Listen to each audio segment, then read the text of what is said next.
Ngayon lang ha, ako'y mangungumusta, ibang sagot nyo. Ang sasabihin lang ninyo ay, I am blessed. Kumusta kayo? Okay. Mas maikli kasi naagaw na yung oras ko kanina. Okay, ang title ng session ko sa inyo, I will bless you. So, merong pangako ang Diyos kay Abraham. Abraham na sa pahuli ang pangalan naging Abraham, ano?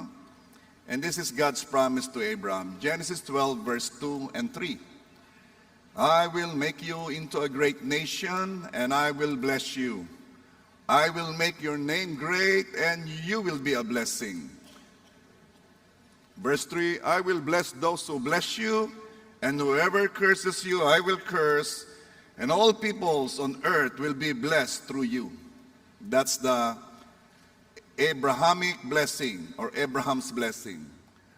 Tunay nga naman, Abram was blessed. Ito ang sabi ng Genesis 13 verse 2. Abraham had become very wealthy in livestock and in silver and gold. So, yung pangako ng Diyos kay Abraham, naganap talaga. Dahil sa pangako ni God na, I will bless you, si Abraham ay pinagpala nga. Kindly say, I am blessed. Okay. What is in Abraham's blessing? Ano ba itong nakapaloob sa pagpapalang ito? Bakit masyadong sikat itong Abraham's blessing? Kaya may mga kanta pa nga tayong, Abraham's blessing is mine. Kaya. So let's talk about this. Ito ang blessing na ipinangako actually, hindi lang kay Abraham, pati sa anak ni Abraham, ang pangalan ay Isaac. Pati sa anak ni Isaac, ang pangalan ni Jacob. Kaya, malimit yung mababasa sa Bible, I am the God of Abraham, Isaac, and Jacob. Hanggang doon lang, hindi na yung dinadagdagan, I am the God of Abraham, Isaac, Jacob, Moses, Joshua, David. Hindi na, hanggang kay Jacob lang. Kasi, ang pangako sa kanilang tatlo ibinigay. Pero yung pangako will flow hanggang sa descendants. Pero sila talaga ang sinabihan. Sila yung patriarchs. Okay. Makikita natin ang pagkilos ng blessing na ito called Abraham's blessing sa kanilang tatlo. So, ito istorya ha. Si Isaac, which is the son of Abraham, nagkaroon ng dalawang anak. Ang pangalan, Esau at Jacob. What is in this blessing? Nasukdulang linlangin ni Jacob ang kanyang ama at nakawin ang blessing na ito na dapat ay para sa panganay na si Esau. Bakit pinagagawa ng blessing na ito? Na noong naater ang blessing kay Jacob sa mas batang anak, ay umiyak ng napakalakas ang panganay na anak na si Esau. Sobra siyang nalungkot. Pero alam ninyo, maraming lupain ang kanilang amang si Isaac. Marami pa rin mamanahin si Esau. Pero siya'y umiyak ng malakas. May rason dito. Ano ba yung binigay kay Jacob? Deklarasyon lang naman eh. Pero this is the Abrahamic blessing. May reason ito, mamaya sasabihin ko sa inyo. Gusto ko lamang sabihin sa inyo na there is something about this blessing. So balik tayo kay Abraham, doon sa unang pinangakuan. Si Abraham, tatay ni Isaac, lolo ni Jacob. Parang kayo malito. Kasama ni Abraham ang pamangkin niyang si Lot sa pag-journey. Alam ninyo, napagpala rin si Lot. Ang pangako ay kay Abraham, pero napagpala rin si Lot. Dumami ang livestock, ang gold and silver ni Lot. Pero dahil sa pagdami ng kanilang mga hayupan or livestock, nag-aagawan na sa pastulan ng kanilang mga shepherd o ang kanilang mga workers. So basahin ko sa inyo ang pangyayari ha, Genesis 13 verse 8. So, follow the story ha, kasi minsan magkukwento ko tungkol kay Abraham, minsan pupunta ko kay Isaac, minsan pupunta ko kay Jacob. So, follow the story. Sabihin mo sa katabi mo, huwag mo akong kakausapin. Magpo-focus ako. Okay. Genesis 13 verse 8.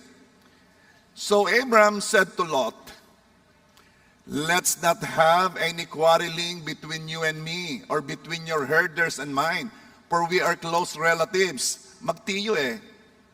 Verse 9. Is not the whole land before you? Let's part company. If you go to the left, I'll go to the right. If you go to the right, I'll go to the left. Okay, itong istorya. Nag-aagawan na sa damuhan ang kanilang mga workers, nag-aagawan ang kanilang mga baka, kambing, ang mga tupa, nag-aaway na. Sabi ni Abram, yung tiyo, ay pamangkin, hindi naman dapat tayong mag-aaway dyan. Tayo naman mag-anak. Ito na lang ha, napakalawak ng lupain yan. Piliin mo ang gusto mo. Pag pumunta ka sa kaliwa, pupunta ko sa kanan. Pag pumunta ka sa kanan, pupunta ako sa kaliwa. Pili. Yan ang pangyayari. Si Abram ang nag-initiate upang magkaroon ng kapayapaan. At kung mapapansin ninyo, para magkaroon ng kapayapaan, kahit siya'y malamangan, pinapili ni Abram ang pamangking si Lot kung saan niya gusto. At siyempre, pinili ni Lot ang mas magandang lupain. Pinili niya yung mayroong mga damo, maraming mga tubig. Ay di niya madamo din na eh. Maraming makakain ng aking mga baka at mga tupa. Ay di sabi naman ni Abram, sige pamangkin, kung di yan ka, di niya ako. At naghiwalay na sila. This is the question. Bakit ibinigay ni Abram ang mas magandang lupa kay Lot? Pwede namang mag-toss coin eh. O sige, pag lumabas si tao, di akin yung magandang lupa. Hindi eh. Ibinigay na ni Abram yung mas maganda eh. Parang sinasabi ni Abram, kunin mo Lot ang mas maganda. Kailangan mo yan. Bakit? Hindi pa kailangan ni Abram? Bakit hindi issue kay Abram na malamangan siya? Ito ang sagot. Kasi alam ni Abram na siya'y pinangakuan. Alam ni Abram na siya'y pinangakuan at hindi pinangakuan si Lot. At ito pang mas matindi. At alam ni Abram ang uri ng pangakong yon na siya pag-uusapan natin ngayon. Alam ni Abram kung gaano katindi ng pangako ng Diyos sa kanya, what we call the Abraham's blessing. At aking uulitin, Genesis 12 verse 2, I will make you into a great nation and I will bless you. Tumingin ka sa katabi mo, sabihin mo, sabi ng Panginoon, He will bless you. Ulitin ko, I will make you into a great nation and I will bless you. I will make your name great and you will be a blessing.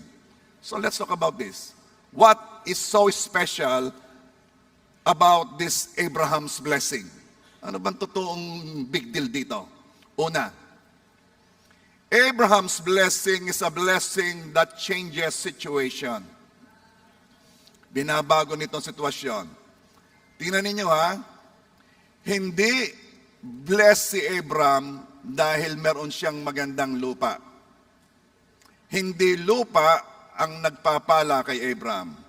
Kahit pangit na lupa ang mapapunta sa kanya, magiging bless yung lupang yon dahil sa pangako ng Diyos kay Abraham. Na ano? Abraham, I will bless you. Hindi sinabi ng Diyos na, Abraham, if you go to a fertile land, I will bless you. No.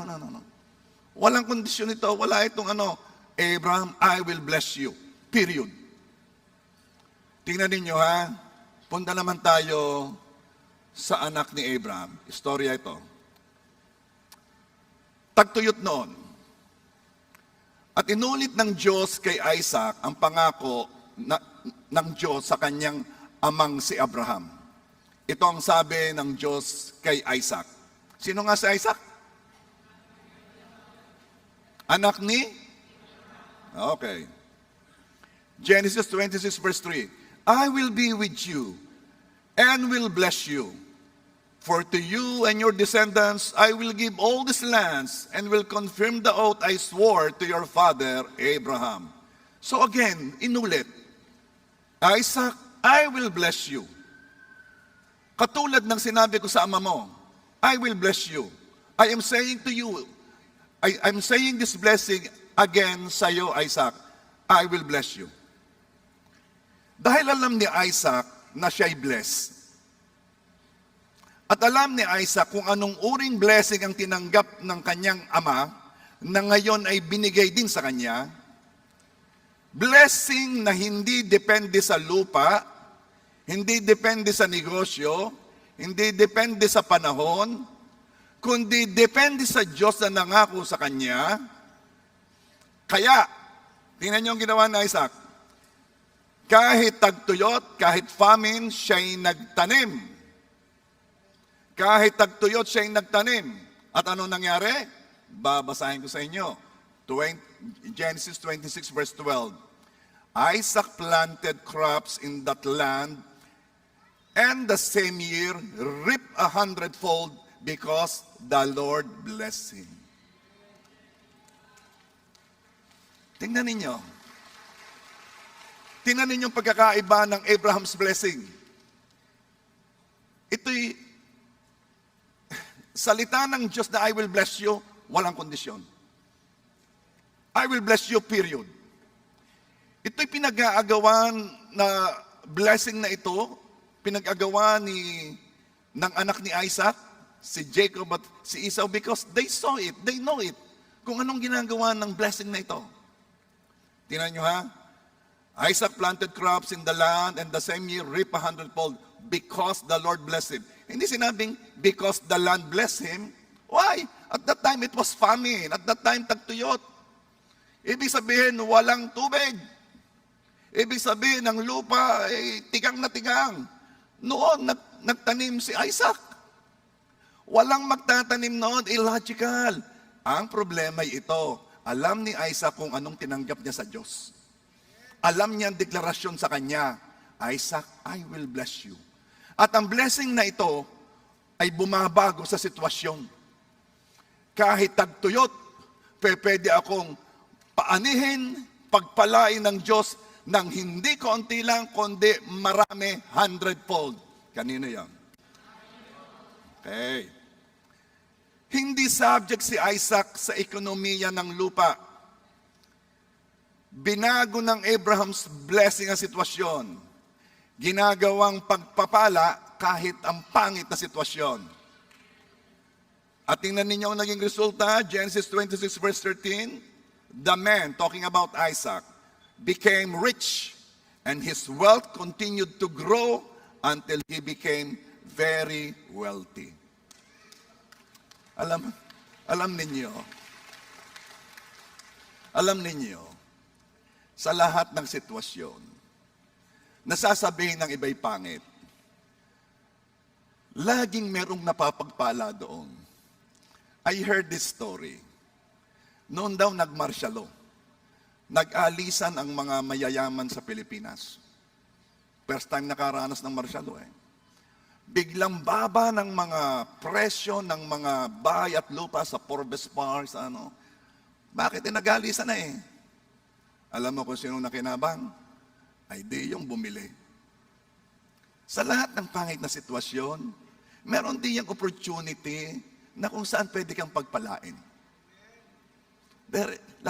Okay, sino nagsasabi na mahal ang diesel? Alam mo bang may nakikinabang dyan? Tanungin niya ko, sino po? Di gasolinahan. Okay, no, this is my point. Sa lahat ng sitwasyon, kahit ito'y pangit, laging may nakikinabang. Okay? Paano po ako papasok dyan? Yun nga Because you received the Abrahamic blessing, bahala si Lord kung paano babaguhin ang sitwasyon in your favor. Okay. Ito po ang reason, kaya sabi ko sa inyo, sasabihin ko maya-maya, itong reason kaya nag-iiyak si Esau. ang anak ni Isaac. Di ba? Ang anak niya si Esau at si Jacob. Kasi nga, nilinlang ni Jacob si Esau. Si Esau kasi, yun ang panganay na anak. Sa kanya dapat i-utter yung blessing. Si Esau, balbon. Si Jacob, makinis. At that time, si Isaac ay malabo ng mata. Matanda na, malapit ng mamatay. Kaya sabi, patawag si Esau, i-declare ko na ang blessing sa panganay na anak. Nung dumating si Esau ama ko, nandito na po ako. Anak, ikaw muna yung mangaso. Manghuli ka ng kambing o kung ano mang mahuli diyan. At pagkatapos lutuin mo. Kung ano mang luto, pagkambing, kaldereta ha, pagbakay, bulalo, basta. Yung paborito ko. At pagkakain ko, magdideclare ako ng blessing sa iyo. Ito nangyari. Narinig ng ina ni Jacob. Alam mo naman. Sinabi, anak, itong gawin mo. Magdideclare ng iyong ama. Kumuha ka ng kambing diyan sa mga nakakulong. Lutuin mo. Dalhin mo at sabihin mong ikaw, si Esau. Sabi, ala naman, kaiba naman namin balbon yun. Yung balat ng kambing, itali mo sa iyong baraso para pag hinipo ka, mapapagamal lang ikaw, si Esau. Di ginawa nga. Madalit sabi, napagkamalan nga ni Isaac na malabo ang mata, nang kausap niya ay si Esau. So dineclare ni Isaac ang Abrahamic blessing kay Jacob na nanlinlang. Eto ngayon, pagkatapos noon, dumating si Esau. Ama, nandito na ang bulalaw. Ha? Di nadala mo na kanina. Di nalaman nila, hindi ako yun. Naku, alam mo nyo ganang nangyari? Ang sabi ni Esau, ama ko, baka naman meron pagpapala para sa akin. Sabi, anak na ibigay ko na, hindi na pwedeng bawiin yun. At si Esau na talagang matipunot maangastoy, umiyak ng pagkalakas-lakas. I want to tell you something. Yung lupain ng ama kay Esau pa rin. Yung livestock ng ama kay Esau pa rin. Ang tinanggap naman ni Jacob, deklarasyon lang Pero bakit gano'n na lamang ang iyak ni Esau nung hindi sa kanya nasabi yon? Kasi nga po, itong blessing na ito, na sinalita ng Diyos kay Abraham, sinalita ng Diyos kay Isaac, ay blessing na kakaiba. Pwede kang magsimula ng wala, pero mamaya ikay magkakameron from nothing to something. Itong uri ng blessing na ito, bumabago ng sitwasyon. Alam ba ninyo kung anong nangyari kay Jacob? Hindi ko na sasabihin sa inyo sa ahaba Basta maraming nangyari sa kanya. What you sow, you reap. Dumaan din siya sa paghihirap. Pero sa pahuli, napagpala siya. Sobrang pagpapala. Now, don't forget what we're talking about, ha? We're talking about yung uri ng pagpapalang ito, yung Abraham's blessing. Now, number 2. Abraham's blessing is a blessing that flows to others. Sabi ng Genesis 12 verse 2, you will be a blessing. Alam mo ito'y pwedeng intentionally or unintentionally. Dahil ikay pinagpala, ikaw ay magiging pagpapala sa iba kasi ginusto mo Di ba? Alam mo, ibang mga Pilipino, kaysa Amerikano. Alam mo, ako'y naging guest American church doon sa California. Yung mga puti talagang na-attend. Pagkatapos kong magturo, kumain kami. Alam ba ninyo sila? Hati-hati sa bayad. Dinivide kung ilan sila. Siyempre ako hindi na sinama. Up to the last cent. Kung magkano. Parang noon kasama ko yung bayaw ko si Paring Badong. Siya ang nag-drive sa akin. Very uncomfortable yung bayaw ko galing sa Pilipinas Bakit? Hindi uso sa atin yung, sige ha, ari ang bill, 8,000, ilan tayo? 8. Okay, tagi 1,000, sandali, magbibigay tayo ng tip. 200, ilan tayo? 8. Tig-tigagan na rin pa. Hindi natin ginagawa yun eh. Ari, basta na. Tayo yung mga, ako nang bahala. Aba, si paring Badong gustong unahan yung mga Amerikano eh. Very uncomfortable siya. Ako nang magbabayad. Iba tayo eh. Alam ba ninyo, pag ikaw i-bless, mas madaling maging blessing. Di ba? Di ba madaling maglibre sa restaurant kung meron kang panlibre? Pero kahit gusto mo silang ilibre, kahit gusto mo, at kulang, hindi mo magawa. Itong Abraham's blessing ay kakaiba. Bakit? Kasi intentionally, nagiging blessing ka sa iba. Pero pwede ka rin maging blessing unintentionally.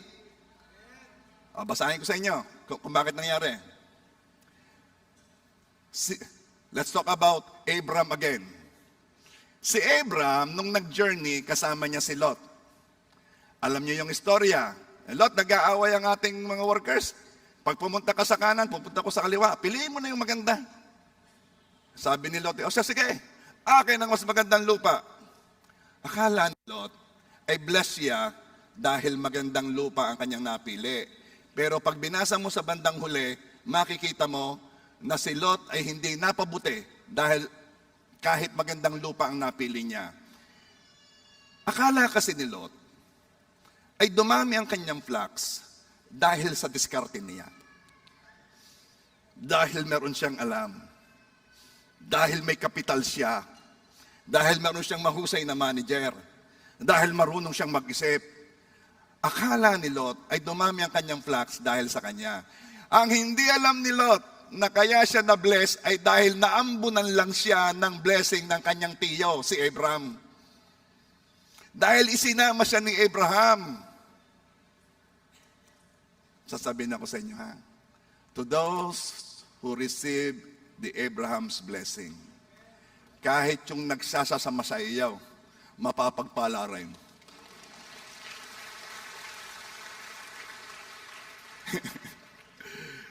Yung iba, intentionally, binebless mo. Pero kahit yung hindi mo binebless, magsasama lang. Yan po ang uri ng blessing na ito. Kaya naman, ito ay kinokobet. Kindly say, I am blessed. Now you know, pag sinabi ninyong I am blessed, na ibang uri ng blessing ang inyong sinasabi. Pag ako'y nangumusta, siguro itong mga susunod na linggo, yun muna ang ating sabihin dahil nagkaroon tayo ng revelation do sa blessing eh. Pag sinabi mo ikaw ay I am blessed, now you know what kind of blessing are you talking about. Ibang uri ng blessing ito. Kaya once again, kumusta kayo? Let me continue. Number 3. Abraham's blessing will never stop. Genesis 26 verse 3. I will be with you and will bless you. For to you and your descendants I will give all these lands and will confirm the oath I swore to your father Abraham. Itong blessing na ito'y dumadaloy sa iyo at sa iyong mga anak at sa iyong mga apo. No wonder kinokobet ito. Ang blessing na ito hindi nauubos. Hindi nawawala. Dahil ang blessing kasi ay galing sa pangako sa iyo. Kung ang blessing galing lang sa mina ng lupa, pwede itong maubos. Pag ibinentay, wala na. Pero pag ang blessing ay dahil pangako ng Diyos, hindi ito mauubos, hindi ito mawawala, kasi nga ito'y galing sa pangako. Hindi nawawala ang blessing kasi hindi nawawala ang salita ng Diyos at hindi nawawala ang nangako. At hanggang ang nangako'y nariyan, sasamahan ka niya at sisiguraduhin niya na yung pangako niya ay magaganap sa iyo. No wonder, sinabi ng Diyos na I will be with you and will bless you, matindi ang meaning noon. Kasi He will always be here to make sure na yung pangako niyang I will bless you ay mangyayari. Kaya hindi nauubos, hindi nawawala. Sino may gusto noon? Alam mo ba, Kaya natutuwa dito eh. Once ang word ay na-preach, katotohanan na kasi yun eh. Pero once ito'y na-declare at na-utter, nagmamanifest. Kumusta kayo? Now, let me continue. Kahit tumanggap ka na, patuloy ka pa rin tatanggap. Kahit di kayo tumanggap na ng one day, pwede ka pa rin makaranas ng series of one day. Why? Because God will always be with us, making sure that what He promised will be done. Kaya naman, Genesis 26 verse 3, I will be with you and will bless you. Okay, number 4. Abraham's blessing is a blessing we receive by faith. Pastor, ikaw ay nagsasalita ng Abraham's blessing, baka naman yan ay kay Abraham lang, baka naman yan ay kay Isaac lang, baka naman yan ay kay Jacob lang. No! Bakit po? Genesis 15 verse 6. No, let me tell you this muna. Dahil ang blessing ay galing sa pangako, wala kang choice kundi manampalataya. Abraham's blessing is a blessing we receive by faith. Katulad ni Abraham, nangako ang Diyos sa kanya. Anong ginawa ni Abraham? Naniwala at kumilos ayon sa pinapanampalatayanan. At alam mo ba yung ginawa ni Abraham, yung pananampalataya? Ang laki ng dating no sa Diyos na kinonsider ng Diyos na ang pananampalataya ni Abraham ay katuwiran niya o righteousness. Si Abraham ay napapunta sa katatayo ang tanggap ng Diyos dahil siya'y nanampalataya. Abraham believed, Genesis 15 verse 6, Abraham believed the Lord and he credited it to him as righteousness. So, dulang ituring ng Diyos na katuwiran ng pananampalataya ni Abraham sa kanya. Now, dahil ang Abraham's blessing ay binibigay sa pamamagitan ng pangako, wala kang choice kundi manampalataya. Because that is how to receive Abraham's blessing. At now, kikilos ka sa pinapanampalatayanan mo. Matutuwa kayo dito. Matapos maghiwalay ni Abraham at ni Lot, inulit ni God ang pangako kay Abraham. Matapos maghiwalay, Lot, pamangkin, tayo maghiwalay na ha, diyan ka, ako'y din eh. Matapos gawin yun ni Abraham, inulit ng Diyos ang pangako niya kay Abraham. And let me read it again. Genesis 13 verse 14 and 15. Look around you from where you are, to the north and south, to the east and west. Verse 15, all the land that you see, I will give to you and your offspring forever. Now, may pangako. May tinanggap na pangako. Anong ginawa ni Abraham? Ano ang sinabi ng Diyos na dapat gawin ni Abraham? Genesis 13 verse 7. Go, walk through the length and breadth of the land, for I am giving it to you. Sige, lakaran mo ang haba at ang lapad ng lupang binibigay ko sa iyo. Lakaran mo kasi yan ay ibinigay ko na sa iyo. Okay. Sino ang naaalala na noong tayo lilipat dito, ay sinabihan ko kayo, punta na kayo doon sa ating lupa, apakan ninyo ang inyong parking lot. Sino na noong ginawa yun ay wala pa siyang sasakyan? Amen. Sinong pagkatapos niyang lumipat, ay nagkaroon siya ng sasakyan? Ang sabi ng iba, Pastor, yung ka talaga yung nangyayari. Ang pinapagawa ko naman sa inyo, nabasa ko din laang. Hindi naman ako nagpapagawa ng wala akong basihan. Ano? Alam ba ninyo, naalala ko si na Sister Radi. Nagkakwento sa akin yung, nasaan ka si Brother Lucio. Eh kasi dalawa daw ang kanyang inapakan. Ay di dalawa nga anak yung sasakyan. Alam mo yung mga simpleng ganyan? Kung ano yon? Yun ay kilos ng pananampalataya. Kaya ang tumatanggap sa Diyos yung may pananampalatayang kakapareho ng sa bata. Alam mo ang bata, pag sinabihan mo, susunod eh. Walang tanong-tanong. Now, basahin ko sa inyo, Leha. Go, walk through the length and breadth of the land, for I am giving it to you. Sige, lakadan mo ang lapad at ang haba ng lupa, dahil binigay ko na sa iyo. Kapag ikaw ay nanalangin sa Diyos, Lord, ay ako naman po bigyan nyo ng lupa. Bigyan naman po yung ano. And then may nakita ka, Lord, nasabi mo naman ask and you shall receive. Ay, ari pong lupang ari aking pinapadampalatayan, kine-claim ko. Ano sunod mo gagawin? Puntahan mo. Lakaran mo. Lakaran mo. Lakaran mo. Yung gusto mong lupa, baka naman lumampas ang lakad mo sa kapitbahay.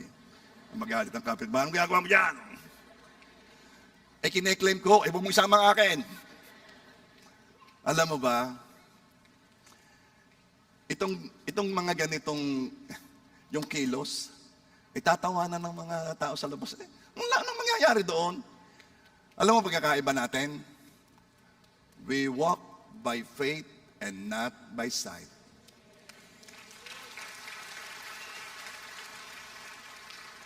Tayo nabubuhay sa pananampalataya. Ang pagpunta nga sa langit sa pamamagitan ng pananampalataya. Sa biyaya ay kinaligtas sa pananampalataya. Lahat na pangako ng Diyos ay tinatanggap natin sa pananampalataya. Kapag ang isip mo ay napaka-logical, ayon sa takbo ng mundong ito, mahihirapan ka nga. Ano? Pero I'm telling you, tingnan mo sa Tagalan. Tingnan mo yung Kristiyanong nanampalataya. Kung papaano babaguhin ng Diyos ang kanyang buhay. And I can cite to you so many people. Pero gusto kong wag mawala sa akin tinuturo. Number 5. Abraham's blessing is ours. Ito yung ibig ko sabihin, Pastor, baka naman kay Abraham lang yan, baka naman kay Isaac lang yan, baka naman kay Jacob lang. No. Galatians 3:14. That the blessing of Abraham might come on the Gentiles through Jesus Christ. Tayo kasi hintil. Sa Bible, hiniwalay ang tao, Hudyo at hintil. Tayo hintil kasi hindi tayo Hudyo. At ang sabi ng Galatians 3:14, that the blessing of Abraham might come on the Gentiles through Jesus Christ. Okay. Yung Abraham's blessing na inater kay Abraham, kay Isaac, kay Jacob, yun ay para lang sa kanilang offspring, para lang sa mga Hudyo. Pero ito, ipinanganak si Kristo sa kanilang lahi. Si Kristo Hudyo. Okay? At tayo namang hindi Hudyo, na hindi tumanggap ng blessing na tinanggap ni Abraham, ay pwedeng makinabang dahil dumuktong tayo sa blessing na yon sa pamamagitan ni Kristo. Tayo na kay Kristo.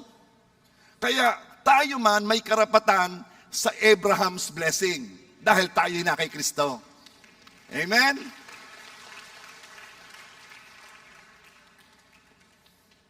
Alam kanyang mga Hudyo, kung kayo ay nagpunta sa Amerika, nakita ninyo doon yung mga may-ari ng mga factory, kumpanya, puro Hudyo.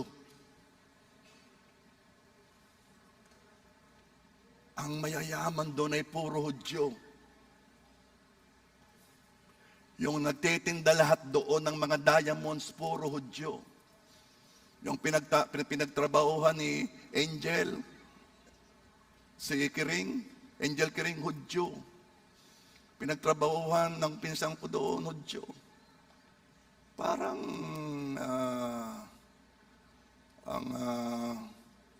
basta, mag-research kayo. Ang yayaman ng mga Hudyo. Bakit? Kahit pa sila'y pinersecute, kahit pa ang daming galit sa kanila, bakit itong mga ito ay blessed na blessed? Blessed na blessed. Alam mo kung bakit? Dahil sa Abraham's blessing dumadaloy sa kanila. Pero wag kang mag-alala, hindi ka man Hudyo, pwede mong i-claim ang pangakong kanilang nararanasan. dahil ikaw ay na kay Kristo.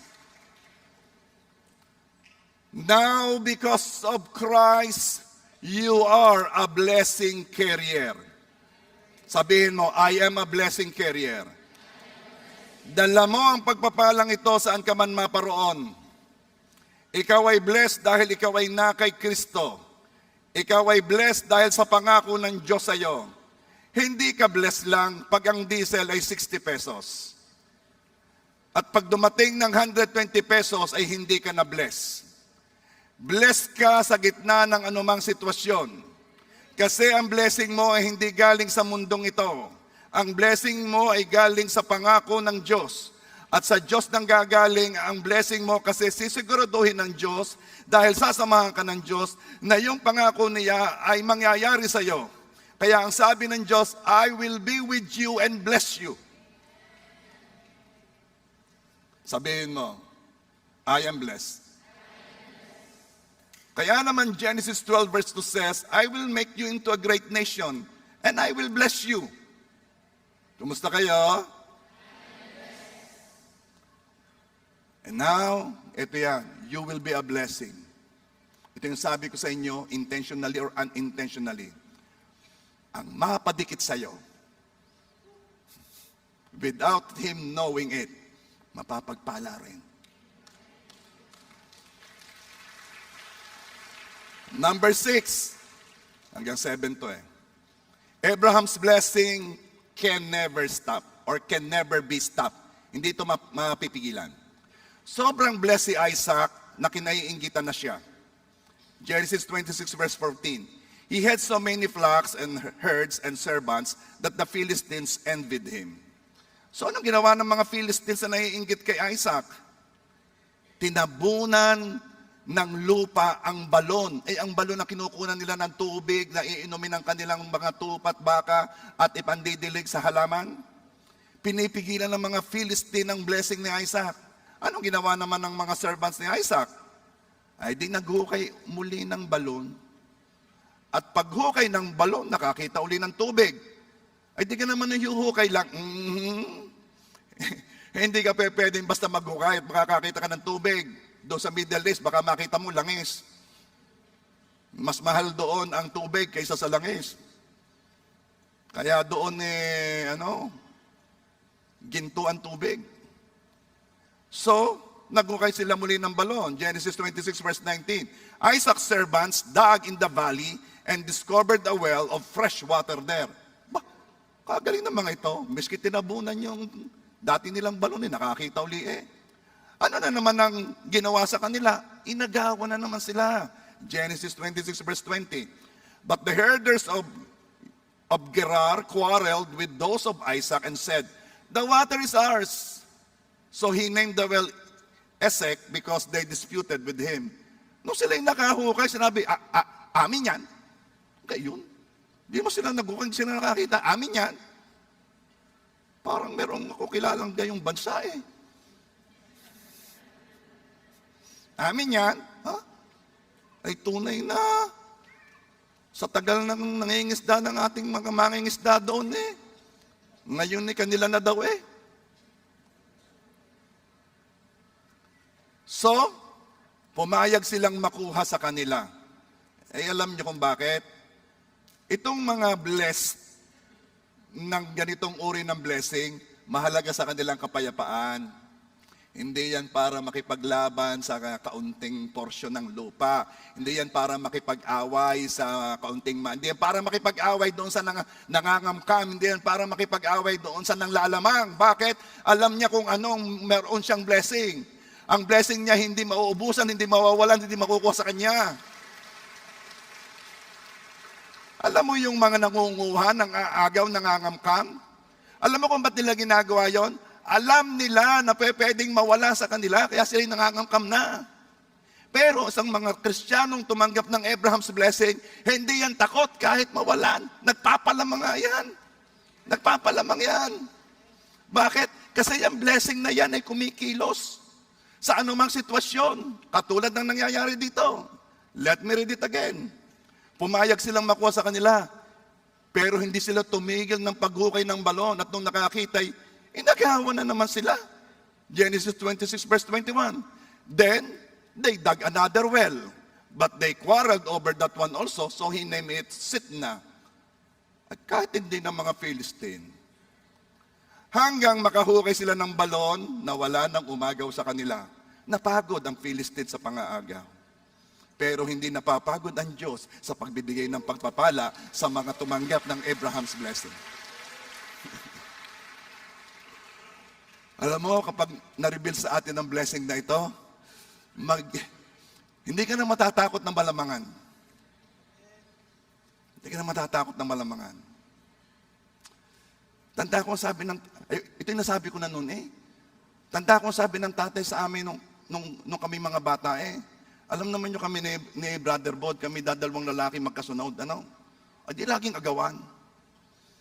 Ito ang sabi ng tatay, okay, kung ano mang paghahatian, tinapay man yan, puto man yan, sinukmani man yan, kung sinong hahati, ang pipili ay yung isa. Ay, pagkakatalinaw. Ay, di yung hahati talagang, kailangan gitnang-gitna. Kailangan gitnang-gitna. Ay, bakit? Ay, takot malamangan Pero ikaw na tumanggap ng Abraham's blessing, alay, kunin mo nang gusto mo diyan. Pag pumunta ka sa liwa, akin ang kanan. At yung mga takot na mawala ng blessing, kukunin nga ang magandang damo, ang magandang lupa. Pero iba si Abraham, sige, pamangkin, kunin mo ang gusto mo. At yung matitiray akin. Bakit? Alam ni Abraham kung anong pagpapalang tinanggap niya. Ito yung pagpapalang bumabago ng sitwasyon. Kumusta kayo? Hindi kailanman mauubusan ng Diyos ng paraan ng pagpapala sa iyo. Kahit agawan ka pa ng iba, kahit pigilan ng iba ang blessing mo, kahit paanong gawin ng mga nangangagaw sa nangangamkham, hindi mauubusan ng Diyos ng paraan para idaloy sa iyo ang blessing ni Abraham. Kumusta kayo?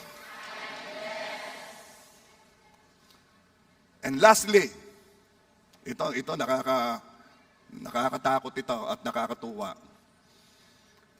Genesis 12 verse 3, I will bless those who bless you, and whoever curses you, I will curse.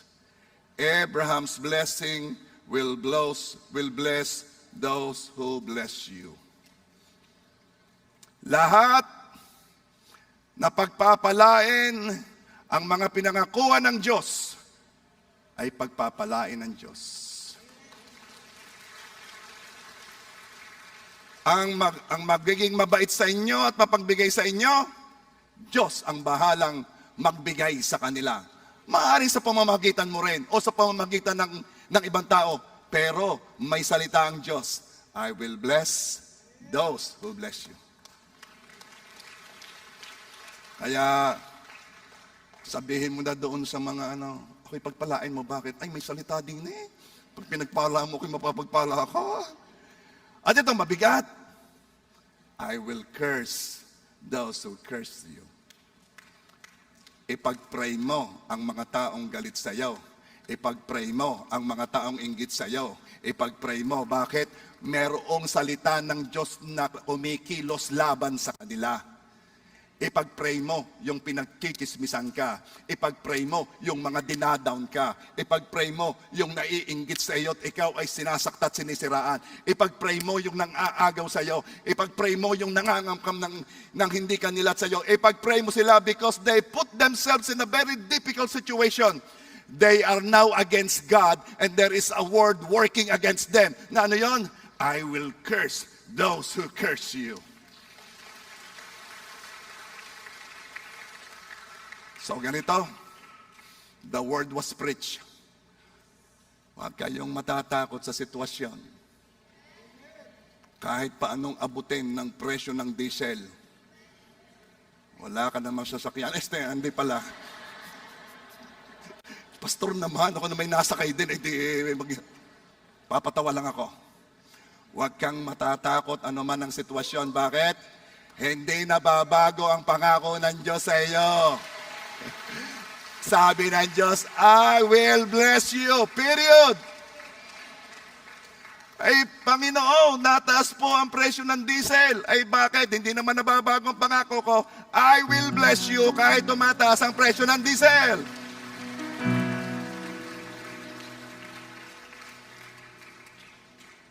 Basta yung kapatid ka, inaagawan lupa. Yung tumawa, ba't ka tumawa? Ikaw ha? Alam mo, ito medyo mahirap gawin. Mahirap gawin. Pero kumilos ka sa pananampalataya. Kapatid, ano yung gusto mo? Ay, gusto ko hanggang din niya ako eh. Ay, siya, sige. Yun na. Bakit? Kasi, ang Diyos may pangako sa akin eh. Sa'yo, wala. Kailangan mo yan. Are you there? Ang mga tumanggap ng Abraham's blessing, ikaw ay blessing carrier. Ang mapadikit sa iyo, napapagpala rin. Ulitin ko, ang napapadikit sa iyo, napapagpala rin. Kaya, yung naririnig mo, na salita sa labas, swerte at malas, alam nila eh. Pero siyempre, iba ang kanilang pagkaunawa. Sasabihin eh, ako'y di ni magdidikit at swerte. Yun yung ano ng kaaway eh. Pero may pinagkuhanan yon. Ito ang sasabihin ko, marinig nila. Kung gusto nilang mapagpala, sa inyo sila magdidikit. Because you are a blessing carrier. Ang pangako ng Diyos kay Abraham ay nasa iyo. Dahil ikaw ay dumugtong kay Kristo. At si Kristo ay offspring ni na Abraham.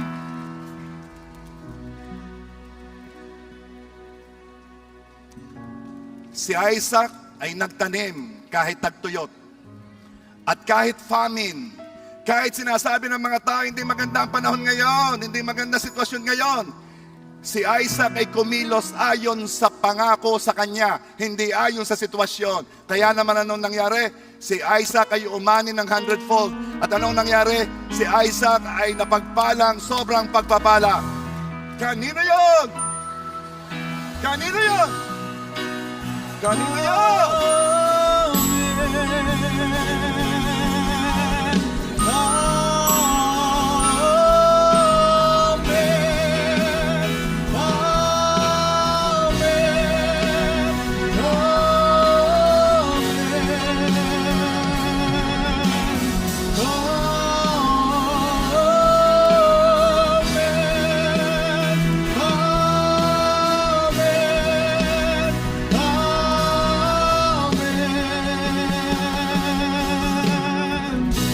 The Lord bless you and keep you. Make His face shine upon you and be gracious to you. The Lord turn His face towards you and give you peace. The Lord bless you. The Lord bless you and keep you. Make His face shine upon you and be gracious to you. The Lord turn His face towards you and give you peace. I'll give you a tip. This is a secret. Why? Kasi walang gumagawa nito. Ang gumagawa lang nito yung tumanggap ng pangako. Katulad ni Isaac, tagtuyot noon, taghirap. Walang nagtatanim sa panahong iyon. Mga tumanggap ng pangako, ngayon, kayong maging generous. Tumulad tayo kay Isaac, huwag tayong matakot. Dahil ang ating pagpapala ay hindi ayon sa ekonomiya. Ang ating pagpapala ay ayon sa ekonomiya ng Diyos. Walang kulang sa kaharian ng Diyos. Walang lack doon. Kumikilos tayo sa batas ng kaharian. kumikilos tayo sa konstitusyon ng kaharian ng Diyos. Kaya pag sinabi ng Diyos, bring your tithes, we bring our tithes. Bakit? Yun ang batas ng kaharian ng Diyos. At dahil tayo nasa ilalim ng kaharian ng Diyos, ang pagpapala ng kaharian ng Diyos ay dumadaloy sa atin at hindi tayo under ng sitwasyon ng lupa. Hindi ka rin kikilos ayon sa takot ng lupa. Kikilos ka ayon sa pananampalataya mo sa salita ng Diyos. I am challenging you. Ngayon, ang thinking ng marami, magtipid, akin muna, magsiguro. Hindi. Ngayon mo gawin. Ngayon mo ipakita na ikay nananampalataya sa pangako na sabi ng Diyos, I will bless you, period.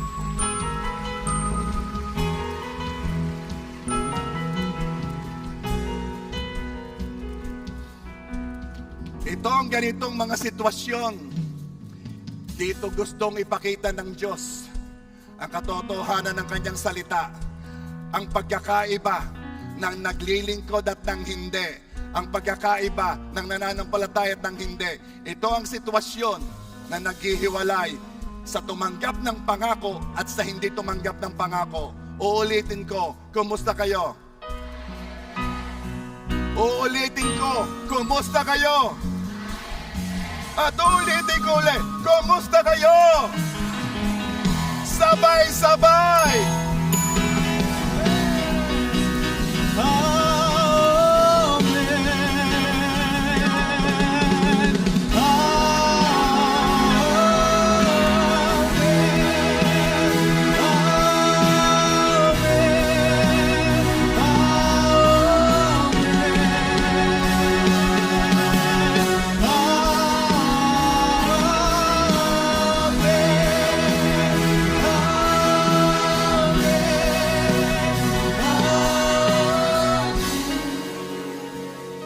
Bawat ginagawa mo may nangyayari.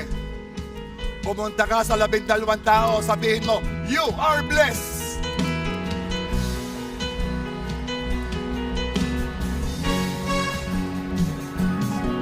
May His favor be upon you and 1,000 generations, and your family, and your children, and your children, and your children. May His favor be upon you and 1,000 generations, and your family, and your children, and their children, and their children.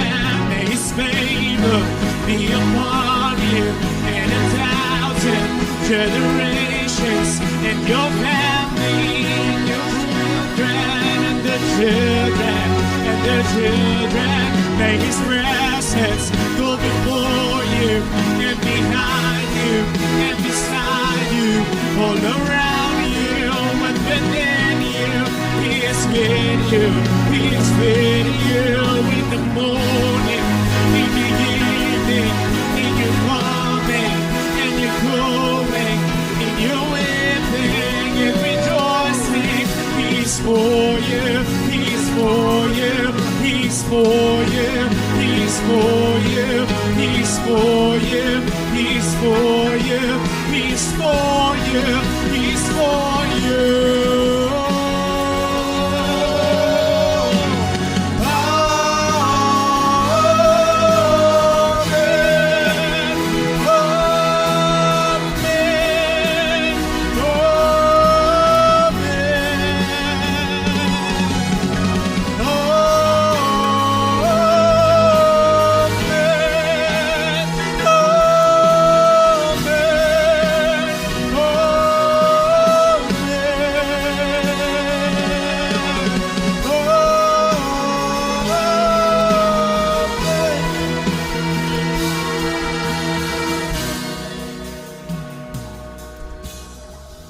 J.A.